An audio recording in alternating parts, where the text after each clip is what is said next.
Muchas gracias, Víctor. Hoy no traigo información policial, vamos a ocuparnos de un tema que también viene siendo recurrente en la portada del Diario del Sur, por supuesto en su interior, y nos estamos ocupando de ello desde el año pasado. Y me refiero a la extraordinaria bajante que la semana pasada nos dio un registro local, se ubicó en 0 metro. Y por lo que pudimos averiguar, esta bajante se va a extender hasta el verano e incluso podría durar todo el verano próximo, algo completamente fuera de lo común. Registros que no existían desde hacía más de 50 años. Esta semana tuvimos la oportunidad de leer un reportaje que hizo la periodista Patricia Arrúa de la agencia de noticias Telan a un prestigioso científico del José Neif, doctor en ciencias biológicas y además investigador del Centro de Ecología Aplicada del Litoral, que integra el CONICET y la Universidad del Nordeste. Me interesó la nota y ayer por la tarde me comuniqué con el doctor Neif en su domicilio de la ciudad de Corrientes. Me atendió muy amablemente, dialogamos bastante sobre esta bajante, da su explicación de las causas, pero también de las consecuencias que está trayendo al Paraná, a su ecosistema, a los recursos naturales y también las pérdidas económicas que esto significa. Quiero compartir con ustedes este diálogo telefónico con el doctor Neif, agradecer por supuesto su gentileza, su amabilidad. Van a escuchar ustedes que es muy didáctico al hablar. Hay una introducción a esta charla que obvié, que tiene que ver más que nada con una cuestión casi personal de ir conociéndonos. Por eso quizás el audio que voy a compartir con ustedes a continuación arranca un poquito cortado, pero quería ir a lo sustancial de la charla con este científico. Así que compartimos con ustedes entonces a continuación este diálogo sobre la bajante del Paraná. Quiero mucho el Paraná, un Paraná que no solamente ahora nos tiene preocupado por la bajante, sino que ya hace unos cuantos años que no se comporta como cuando yo era chico. Yo tengo 54 años y me acuerdo de cierta regularidad del río. Acá en nuestra zona llegaba siempre la creciente del mes de marzo, después teníamos una leve bajante y todo esto cambió hace bastante tiempo, pero esto que estamos viendo ahora, según una información que yo le había pedido de registros históricos de la altura del río al Instituto Nacional del Agua, creo que el año 70, 71 tuvimos algo más o menos cercano a esto, pero después nunca más se vio algo similar, ¿no es así? Hace 51 años de eso, lo cual en la vida de una persona es prácticamente no haberlo visto nunca, ¿no? Exacto. Una bajante de este tipo. Y lo curioso es que, como bien decía hace unos minutos, en la primera etapa del siglo pasado, en la primera parte del siglo pasado, estas bajantes ocurrían cada 1 o 3 años, ¿no es cierto? De 1901 a 1945, estas bajantes eran común. Incluso el río llegaba a 0 en el hidrómetro de Corrientes. Ahora estaba en 0,80, o sea, es posible que replique las bajantes de aquella época. Y la otra característica es que la duración que tienen es muy larga, están entre 150, 200 y hasta 300 días. Y la otra cosa que llama la atención es la época en que ocurren. Las bajantes las conocíamos como estiaje, ¿no es cierto? Y estiaje viene de estío. Estío es el verano. Exactamente. Entonces ocurrían en verano y ahora a partir más o menos de 1940 hasta el 55 empezaron a ocurrir en un periodo más extendido y ahora en cualquier época, porque esta viene más o menos del mes de mayo, junio del año pasado, Así con es, valores muy bajos. exactamente, yo no recuerdo ninguna bajante que se haya extendido tanto tiempo como esta, ya prácticamente un año de bajante permanente. Aquí en nuestra zona, en realidad comenzó el descenso más o menos en junio a marcarse, y de allí en más no ha dejado de descender. La semana pasada tuvimos el hidrómetro en cero. Claro, y ahora vamos a tener unos días con valores de un poco más alto, porque se ha hecho una relación entre los gobiernos de Paraguay, Brasil y Argentina, para que las presas de Brasil larguen agua y de esa manera poder sacar la producción que hay en Paraguay, la producción de granos y la producción de minerales que viene de Bolivia, que van a través del río Paraná. Sí, a través de la hidrovía. Claro, y evitar de alguna manera las pérdidas que se están dando en la cuenca baja del Paraná, en Rosario, ¿no es cierto? Que la Bolsa de Comercio de Rosario la ha estimado en casi 300 millones de dólares, porque los barcos no pueden cargar más que un cuarto, un tercio de las bodegas, tienen que ir a cargar al puerto de Quequén. Entonces, esas pérdidas que uno dice, sí, son pérdidas del puerto de Rosario, son pérdidas del Paraná. No, esas pérdidas son pérdidas que paga el productor, porque las empresas navieras se lo van a cargar en el precio del productor, en los granos que de por sí tienen un precio bastante caído, y eso impacta en el déficit fiscal y en una cantidad de cosas, ¿no? Sí, totalmente, pero a la par de las pérdidas económicas estamos sufriendo una pérdida de recursos naturales directamente con esta bajante.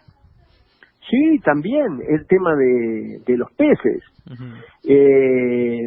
Pensemos de que la superficie de agua que hay hoy en el río Paraná es la 10ª parte de la que habría en una crecida muy grande como la del 82-83 o 97-98. Entonces, ¿cuál es la consecuencia de eso? Que los peces se tienen que ubicar en una superficie mucho menor, por lo tanto hay concentración de peces, muchos mueren, quedan varados, no alcanzan a llegar a los cursos de agua, a las lagunas más profundas, mueren, y los que quedan en las lagunas playas y en los cursos de agua playo, ahora en esta época de frío, mueren de frío, porque el impacto de las temperaturas es muy fuerte y los peces no lo aguantan. Entonces, por un lado hay mortandad de peces, por otro lado está el problema de la pesca, ¿no es cierto? Si yo tengo un río que está en estrés, que está en situación de estrés máximo, de crisis, bueno, la lógica dice tengo que prohibir la pesca hasta tanto se recupere. En algunas provincias eso se ha hecho, el caso de Corrientes, de Chaco, de Misiones, no así en Santa Fe y en Entre Ríos, donde estas provincias son muy renuentes a prohibir la pesca porque hay empresas frigoríficas que exportan la producción de peces. Así es. El año pasado se exportaron 17.000 toneladas de peces. Y en un periodo, ¿no es cierto?, en el cual yo tengo la población de peces en crisis, es como si tuviera un enfermo que tiene una enfermedad que exige que esté en reposo y lo obligo a hacer una maratón. Es lo mismo. Sí, totalmente. Muy gráfica esta descripción. Doctor, ¿y cómo es posible que en tantos años todo el litoral no se haya puesto de acuerdo en una política común con respecto al río? Es una buenísima pregunta. El problema es de que no hay un acuerdo, y hay un problema que arranca con la Constitución Nacional, cuando se reforma la Constitución Nacional del año 94, los recursos acuáticos de las aguas superficiales de las provincias, no son de las provincias, son del gobierno nacional. O sea, los ríos pertenecen a la nación, pero los recursos naturales son de las provincias. Entonces, la pesca es de las provincias, los peces son de las provincias. Sí, sí. Entonces las provincias pueden hacer lo que quieren, es un problema de jurisdicción. Pero debiera primar el sentido común y el interés común, ¿no es cierto? O sea, yo no pensaría en favorecer a 5 o 10 empresas si voy a tener un impacto dentro de 4 o 5 años en el turismo, por ejemplo. Usted, por haber vivido en Corrientes, sabe que la actividad turística en Corrientes, en Chaco, en Misiones, se da mucho de la mano de la pesca deportiva. Totalmente, sí, entonces, eso tiene un impacto muy fuerte y va a ser así porque los peces van a estar muy golpeados de aquí además, ¿no? Doctor, y bueno, más allá de la falta de lluvias, ¿hay algún otro elemento que haya causado esta bajante? No, en principio son las lluvias, porque llueve muy poco, hace varios años, empezó a llover menos allá por el año 2000, y en los últimos 2 años hemos tenido valores negativos en la alta cuenca, en Paraná y en el Paraguay. Sí. Y eso nos pone un semáforo amarillo, por así decir, porque en esta época, en invierno, debería llegar la creciente del Paraguay. Pero no vamos a tener creciente del río Paraguay porque en el verano no llovió nada en el Pantanal, en la alta cuenca. Sí, sí.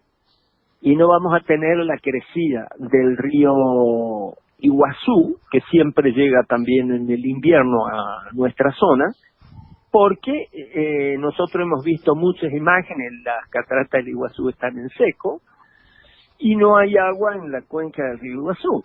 Entonces, ese semáforo amarillo nos dice que esta creciente va para muy largo, ¿no es cierto? Puede llegar a durar todo el verano que viene.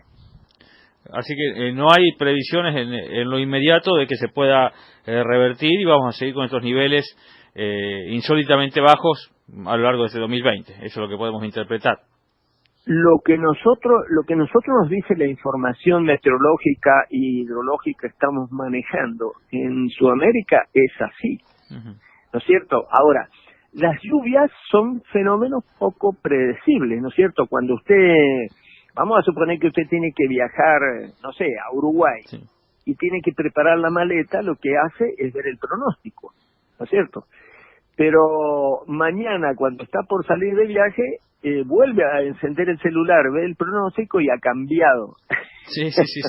Pero... ¿Por qué es eso? Porque los fenómenos climáticos, y especialmente las lluvias, son fenómenos estocásticos, decimos nosotros, o sea, son fenómenos poco predecibles. Podría darse el caso de que nos equivoquemos, pero en principio yo le digo que hasta mediados del verano con seguridad y posiblemente hasta fin de verano, ¿no? Qué locura, impresionante. Bueno, doctor, ha sido muy gráfico y realmente muy didáctico, así que le agradezco muchísimo, ha sido un placer charlar con usted. No, estamos a disposición, gracias por su interés y un saludo a los amigos.